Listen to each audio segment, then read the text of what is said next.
Welcome to Vishnu IAS academy. మనం Indian ఎకానమీకి సంబంధించి కరెంట్ ఎకానమీ గురించి మనం మాట్లాడుకుంటున్నాము. ఇండియన్ ఎకానమీలో third part issues of development and చేంజ్లో భాగంగా గ్రోత్ అండ్ డెవలప్మెంట్ టాపిక్లో ఇండెక్సెస్లో భాగంగా వచ్చే అవినీతి సూచి కరప్షన్ పర్సెప్షన్ ఇండెక్స్కి సంబంధించిన సమాచారం మనం ఒకసారి చూద్దాం. 2025 ఫిబ్రవరి 11 నాడు విడుదల చేసిన ఎవరు విడుదల చేసిరు? ట్రాన్స్పరెన్సీ ఇంటర్నేషనల్ వారు విడుదల చేసిన అవినీతి సూచీలో 2024 సంవత్సరానికి గాను భారతదేశం యొక్క ర్యాంకు ఎంత భారతదేశం యొక్క ర్యాంకు 96వ స్థానం. మొత్తంగా గత సంవత్సరము అని అంటే 2024 సంవత్సరానికి గాను లెక్కిస్తే విడుదల చేసింది ఎప్పుడు? 2025 ఫిబ్రవరి 11 నాడు విడుదల చేసిరు. ఫిబ్రవరి 11 మంగళవారం నాడు విడుదల చేసిన అవినీతి సూచి ఎవరు విడుదల చేసిరు? ట్రాన్స్పరెన్సీ ఇంటర్నేషనల్ సంస్థ వారు విడుదల చేసిన అవినీతి సూచీలో మొత్తంగా ప్రపంచంలో 180 దేశాలకు గాను భారతదేశము అవినీతి సూచీలో 96వ స్థానంలో నిలవడం జరిగింది. మొత్తంగా ఎన్ని దేశాలు? 180 దేశాలకు గాను భారతదేశం యొక్క ర్యాంక్ ఎంత? 96వ ర్యాంకు. ఈ అంశం చూసుకోవాలి. భారతదేశం యొక్క ర్యాంకు 96. మనకి క్వశ్చన్లో డైరెక్ట్ అవినీతి సూచిలో భారతదేశం యొక్క ర్యాంకు 2024 సంవత్సరానికి గాను ఎంతకు నమోదైంది అంటే 96వ ర్యాంకు. మొత్తంగా ఎన్ని దేశాలకు గాను అనే క్వశ్చన్ వస్తే 180 దేశాలకు గాను. ఎప్పుడు విడుదల చేశారు అంటే 2025 ఫిబ్రవరి 11 మంగళవారం రోజు నాడు విడుదల చేయడం జరిగింది. ఎవరు విడుదల చేశారు అంటే ట్రాన్స్పరెన్సీ ఇంటర్నేషనల్ వారు విడుదల చేయడం జరిగింది.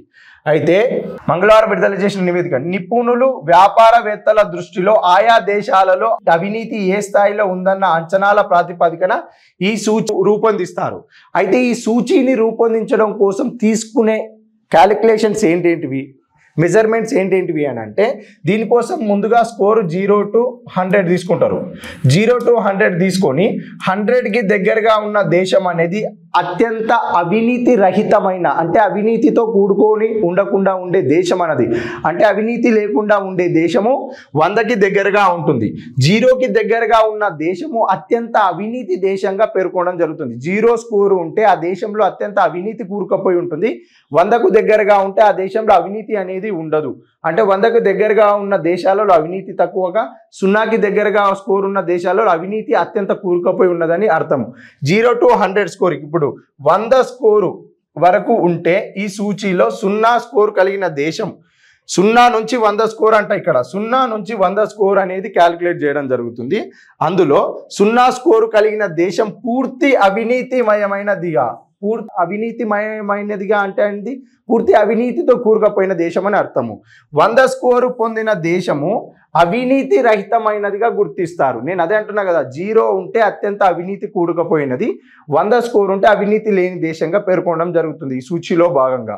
అయితే భారతదేశం యొక్క స్కోరు 2023లో ఏ విధంగా ఉంది, ఇప్పుడు విడుదల చేసిన 2024కు సంబంధించిన సమాచారంలో స్కోర్ ఏ విధంగా ఉందనేది ఒకసారి చూస్తే 2023 సంవత్సరంలో ఈ సూచీలో భారతదేశం యొక్క స్కోర్ ఎంత అంటే 39 మార్కులు పొందిందంట. స్కోర్ 39 మార్కులు భారతదేశం యొక్క సూచి 2023 అంటే 2024 యొక్క రిపోర్టు కంటే ముందు 2023 రిపోర్ట్ ఉంటుంది కదా, దానిలో 39 స్కోర్ ఉంటే ప్రస్తుతం విడుదల చేసిన 2025 ఫిబ్రవరి 11 నాడు విడుదల చేసిన రిపోర్ట్లో 2024 సంవత్సరానికి గాను భారతదేశం యొక్క స్కోర్ ఎంత? 38. ఇది చూసుకోవాలి. 38 అని అంటే 0కి దగ్గర అవుతున్నట్టు కదా అర్థం. అంటే అర్థం ఏంటిది? అవినీతికి ఇంకొక మెట్టు ఎక్కినట్టే కదా భారతదేశము. 39 అంటే 100కు దగ్గరగా ఉన్నట్టు, 38 అంటే 39 కంటే ఒకటి తగ్గింది అంటే 0కి దగ్గర అవుతున్నట్టు అర్థం. అంటే అవినీతికి దగ్గర అవుతున్నట్టు అర్థము. 38గా నమోదైంది అంటే భారత్లో సంవత్సర కాలంలో అవినీతి ఒక మెట్టు పెరిగిందని అర్థం. అంతే కదా, 0కి దగ్గర అవుతుంది అంటే అవినీతి పెరిగిందని అర్థం కదా. ఇక ఈ సూచీలో పాకిస్తాన్, మన పొరుగు దేశమైన పాకిస్తాన్ 135వ స్థానంలో, శ్రీలంక 121 స్థానంలో నిలిచాయి. డెన్మార్క్ మొదటి స్థానం దక్కించుకుంది. ఆ దేశంలో అవినీతి అతి తక్కువ స్థాయిలో ఉంది. డెన్మార్క్ అనేది మొదటి స్థానం దక్కించుకుంటే ఆ దేశంలో అవినీతి తక్కువగా ఉంది అని అర్థం. అంటే డెన్మార్క్ యొక్క స్కోర్ దేనికి దగ్గరగా ఉన్నట్టు అర్థము? 100కి దగ్గరగా ఉన్నట్టు అర్థము. ఆ దేశంలో అవినీతి అనేది తక్కువగా ఉంది అంటే 100కు దగ్గరగా ఉన్నట్టు అర్థం. భారతదేశం యొక్క స్కోర్ ఎంత ఉంది ఇక్కడ? 38. 2024 సంవత్సరానికి గాను భారతదేశము అవినీతి యొక్క స్కోర్ ఎంత ఇక్కడ? 38. ఈ అంశం చూసుకోవాలి. 2023లో ఎంత ఉండే 39. గత సంవత్సరం గత రిపోర్ట్తో పోలిస్తే ప్రస్తుత రిపోర్ట్లో స్కోర్ ఏమైంది, ఒక మెట్టు పెరిగింది, స్కోర్ అనేది తగ్గింది. 39 నుంచి 38కి తగ్గింది స్కోరు. 0కి దగ్గరగా ఉంటే అవినీతికి దగ్గర అవుతున్నట్టు, 100కు దగ్గరగా ఉంటే అవినీతి రహితమైనట్టు, అంటే అవినీతి లేకుండా ఉండే దేశాలు, తక్కువ అవినీతి ఉండే దేశాలు అనేది 100కు దగ్గరగా ఉంటాయి. ఇది చూసుకోవాలి. భారతదేశం యొక్క ర్యాంకు 96. మొత్తంగా దేశాలు 180 దేశాలకు కానీ భారతదేశము 96వ స్థానంలో నిలవడం జరిగింది. ఈ అంశం కూడా చూసుకోవాలి. మనం ఇంతసేపు మాట్లాడుకున్న దేని గురించి, అవినీతి సూచి. అవినీతి సూచి పైన ప్రశ్నలు ఏ విధంగా రావచ్చు, ఇప్పుడు డైరెక్ట్ 180 దేశాలకు గాను భారతదేశ ర్యాంక్ ఎంత అని అడగొచ్చు, ఎప్పుడు విడుదల చేశారని అడగొచ్చు, ఎవరు విడుదల చేశారు, ట్రాన్స్పరెన్సీ ఇంటర్నేషనల్ అని అడగవచ్చు. అంటే మొత్తంగా చూసుకోవాలి. క్వశ్చన్ ఏ రూపంలోనే రావచ్చు.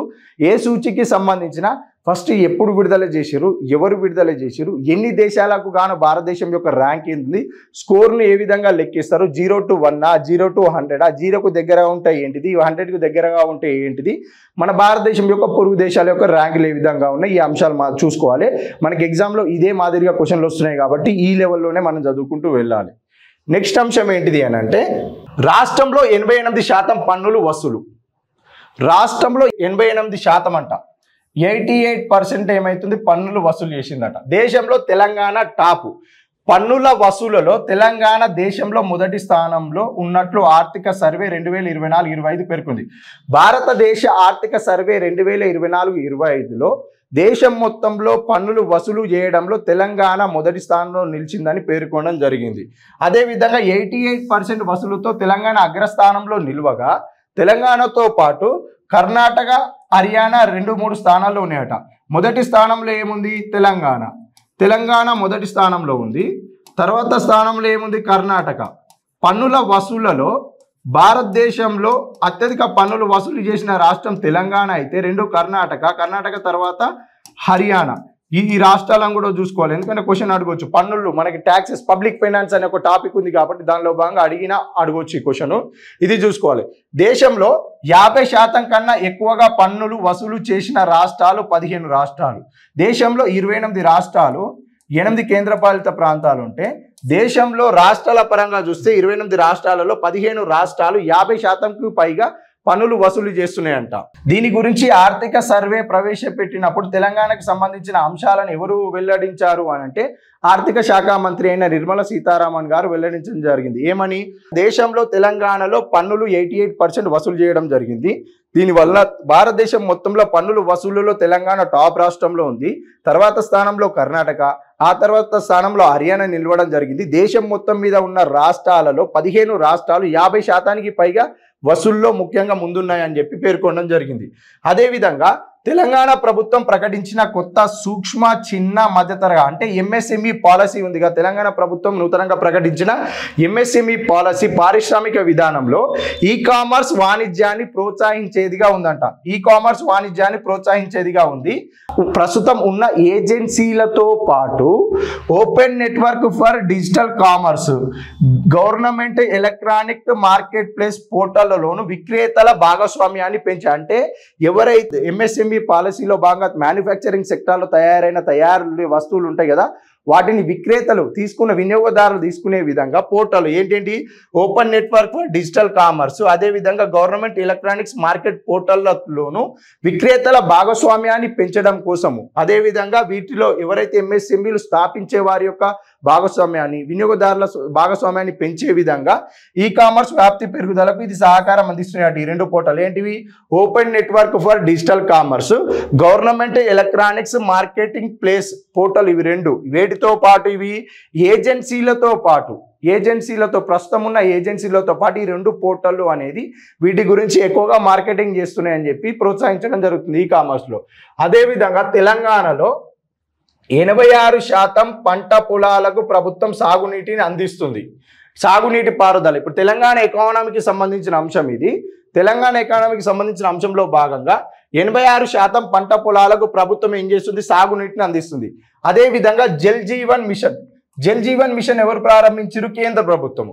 కేంద్ర ప్రభుత్వం అనగా ఆర్థిక శాఖ మంత్రి నిర్మలా సీతారామన్ గారు ప్రకటిస్తారు కాబట్టి, మా ప్రభుత్వం జల్ జీవన్ మిషన్లో భాగంగా పైప్ లైన్ల ద్వారా 100% సురక్షిత నీటిని అందిస్తున్న రాష్ట్రాలలో తెలంగాణ ఉంది.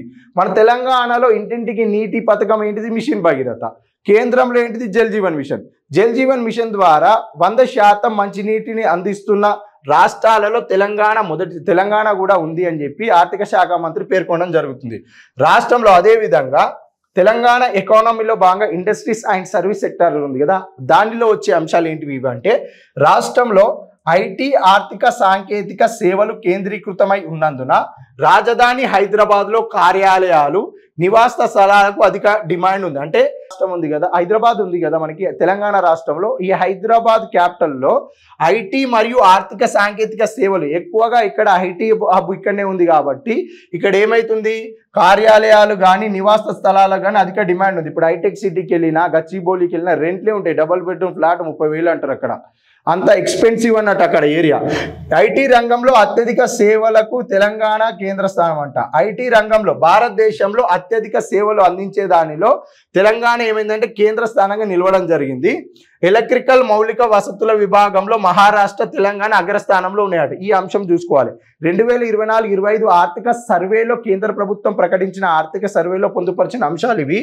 ఇది ఇంపార్టెంట్. ఇవి ఏంటేంటివి? ఎలక్ట్రికల్ మౌలిక వసతుల విభాగంలో మహారాష్ట్ర, తెలంగాణ అగ్రస్థానంలో ఉన్నాయట. ఇలాంటి కీ పాయింట్స్ అనేది మనం గుర్తుపెట్టుకోవాలి. ఏంటేంటివి? ఎలక్ట్రికల్ మౌలిక వసతుల విభాగంలో మహారాష్ట్ర, తెలంగాణ ఏం చేసినాయి? అగ్రస్థానంలో ఉన్నాయి. ఇక్కడ సిమెంటు పరిశ్రమలు అధికంగా ఉన్న రాష్ట్రాలలో తెలంగాణ కూడా ఒకటి. అదేవిధంగా సేవా రంగంలోనూ తెలంగాణ పురోగమిస్తుంది.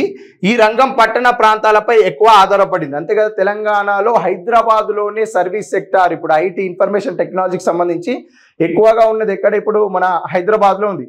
ఇప్పుడు డిస్టిక్లలో ఐటీ టవర్లు విస్తరించడం జరుగుతుంది. ఇక్కడ సిద్దిపేటలో కానీ, వరంగల్లో కానీ, ఖమ్మంలో కానీ ఇలాంటి ప్రాంతాలలో ఇప్పుడు చిన్నగా ఐటీ విస్తరించడం జరుగుతుంది. కానీ అత్యధికంగా పట్టణం అంటే ఏంది? హైదరాబాద్లోనే విస్తరించి ఉన్నది.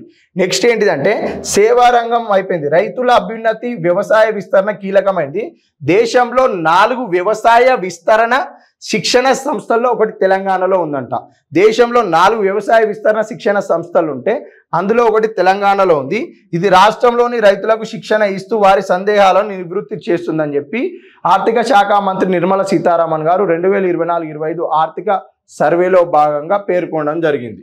నెక్స్ట్ ఏంటిదంటే 2024-25 ఆర్థిక సర్వేలో వీహబ్కు సంబంధించి ప్రశంసలు రావడం జరిగింది. భారతదేశంలోనే మొట్టమొదటిసారిగా మహిళలను ఆర్థికాభివృద్ధిలో భాగస్వామ్యం చేయడం కోసము, వారిని పారిశ్రామికవేత్తలుగా తీర్చిదిద్దడం కోసము, వారిని ప్రపంచ మార్కెట్లో పోటీతత్వాన్ని పెంచే విధంగా టెక్నాలజీని అందించాలనే ఒక ఉద్దేశంతో మహిళల కోసం ప్రత్యేకంగా వీహబ్ను 2017లో అనౌన్స్ చేసి 2018 మార్చి నుంచి ప్రారంభించడం జరిగింది. ఎప్పుడు? 2018 మార్చి నుంచి. దీనిలో భాగంగా ప్రభుత్వం మద్దతునిస్తే మహిళా పారిశ్రామికవేత్తలు అభివృద్ధి చెందుతారని తెలంగాణ రాష్ట్ర ప్రభుత్వం ప్రతిష్టాత్మకంగా చేపట్టిన మహిళా పారిశ్రామికవేత్తల కేంద్రం మంచి ఉదాహరణగా ఆర్థిక సర్వేలో పేర్కొనడం జరిగింది. అంటే మహిళలను ఆర్థికాభివృద్ధిలో భాగస్వామ్యం చేయడం కోసము, అదేవిధంగా మహిళలను ప్రపంచ మార్కెట్లో పోటీతత్వంలో పోటీ పడే విధంగా వారికి టెక్నాలజీని, సాంకేతికతను అందించే విధంగా, వారికి శిక్షణ కూడా అందించే విధంగా వీహబ్ను 2017లో అనౌన్స్ చేసి 2018 మార్చి నుంచి అమలు చేయడం జరిగింది. ఆ వీహబ్ గురించి ఆర్థిక సర్వేలో ఆర్థిక శాఖ మంత్రి గారు ప్రశంసలు ఇవ్వడం జరిగింది. నెక్స్ట్ అంశం ఏంటంటే దేశంలో మొట్టమొదటి పారిశ్రామికవేత్తల ఇంక్యుబేటర్ ఇది. అదే మనం మాట్లాడేది ఏంటి? దేశం మొత్తంలో మొట్టమొదటిసారిగా తెలంగాణ ప్రభుత్వం ప్రతిష్టాత్మకంగా తీసుకున్న కార్యక్రమం ఇది. మహిళలను పారిశ్రామికవేత్తలను తీర్చిదిద్దడం కోసము. నెక్స్ట్ అంశం ఏంటిది అంటే ఆర్థిక సాంకేతిక సహకారాన్ని ప్రభుత్వం అందిస్తుంది. అంతే కదా, టెక్నాలజీ ప్రపంచ మార్కెట్తో పోటీ పడే విధంగా వారికి టెక్నాలజీని కూడా వీహబ్లో అందిస్తుంది. అదేవిధంగా వీహబ్కు 177 కోట్లను సమీకరించింది. ఇది తెలంగాణ రాష్ట్ర ప్రభుత్వము. 6,376 అంకురాలు అంటే స్టార్టప్లు ఏర్పాటు చేసిర్రు. సూక్ష్మ చిన్న పరిశ్రమల స్థాపనకు, ఇది చూసుకోవాలి, మైక్రో స్మాల్ మాత్రమే, సూక్ష్మ చిన్న పరిశ్రమల స్థాపనకు 7,828 మంది పారిశ్రామికవేత్తలకు సహకారం అందించింది తెలంగాణ రాష్ట్ర ప్రభుత్వము. పారిశ్రామికవేత్తల కోసం 87 కార్యక్రమాలు నిర్వహించింది వీహబ్లో భాగంగా అని చెప్పి 2024-25 ఆర్థిక సర్వేలో వీహబ్ యొక్క ప్రస్తావన రావడం జరిగింది. ఎగ్జామ్లో వీటిపైన ఎక్కువ కాన్సన్ట్రేట్ చేయాలి. ఎందుకంటే 2024-25 ఆర్థిక సర్వేలో వీహబ్ గురించి ప్రస్తావించారు. తెలంగాణలో రాబోయే సోషియో ఎకనామిక్ అవుట్లుక్లో కూడా దీనికి సంబంధించిన అప్డేట్ పార్ట్ గురించి ఉంటుంది, అది కూడా చూసుకోవాలి. నెక్స్ట్ అంశం ఏంటిది, ఇక్కడ పన్నుల వసూలు తెలంగాణ టాప్లో ఉంది. ఎంత శాతం పన్నులు, రాష్ట్రం యొక్క ర్యాంకు, తర్వాత కర్ణాటక, హర్యానా ర్యాంకులు, ఇవి చూసుకోవాలి. ఎలక్ట్రిక్ మౌలిక వసతుల విభాగంలో మహారాష్ట్రతోటి తెలంగాణ అగ్రస్థానం, ఈ అంశం చూసుకోవాలి.